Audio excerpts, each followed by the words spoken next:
Break even point के पहले APC का वैल्यू मोर देन 1 होता है और ब्रेक इवन पॉइंट के बाद एपीसी का वैल्यू लेस देन 1 होता है। अब हम लोग आते हैं मार्जिनल प्रोपेंसिटी टू कंज्यूम में। मार्जिनल प्रोपेंसिटी टू कंज्यूम जो होता है रेशियो होता है change in consumption and change in income का। इसके लिए बुक में टेबल नंबर 7.5 समझेंगे। इसमें 5 कॉलम बना लेंगे। इनकम वही रहेगा, कंजम्पशन वही रहेगा, फिर change in consumption delta C calculate करेंगे। डेल्टा सी कैसे कैलकुलेट करेंगे? जिस लेवल पर कैलकुलेट करना है उसके पहले लेवल का जो कंजम्पशन होगा उसको माइनस करेंगे।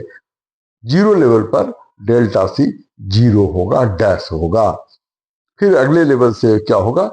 जिस लेवल का निकालना होगा कंजम्पशन डेल्टा सी, उसके उस लेवल के कंजम्पशन से उसके पहले लेवल के कंजम्पशन को माइनस कर लेंगे।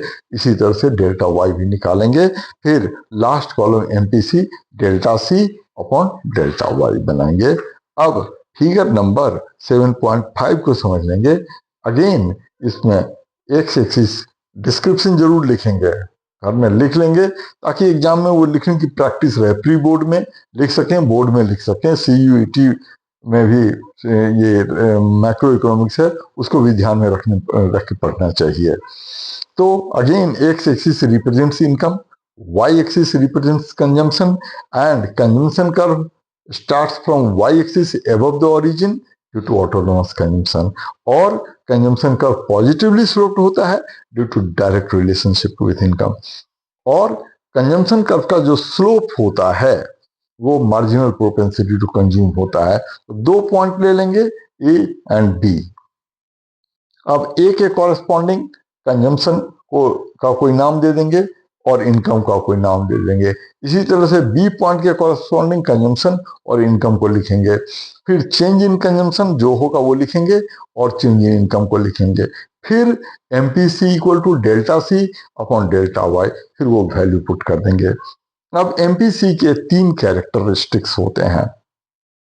पहला कि एमपीसी का वैल्यू 0 से 1 के बीच ही होगा, मिनिमम वैल्यू 0 होगा, मैक्सिमम वैल्यू 1 होगा। इस पर भी एग्जाम में क्वेश्चन आते हैं, न्यूमेरिकल्स आते हैं।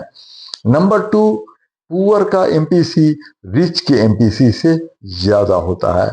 और number 3, as income increases MPC decreases. ये 3 कैरेक्टरिस्टिक्स होते हैं एमपीसी के, इसको ध्यान में रखेंगे, बुक में और एक्सप्लेनेशन पढ़ लेंगे।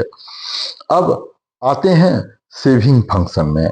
अब अगेन सेविंग फंक्शन को प्रोपेंसिटी टू सेव कहते हैं। और ये क्या है? Functional relationship between saving and corresponding level of income. अब याद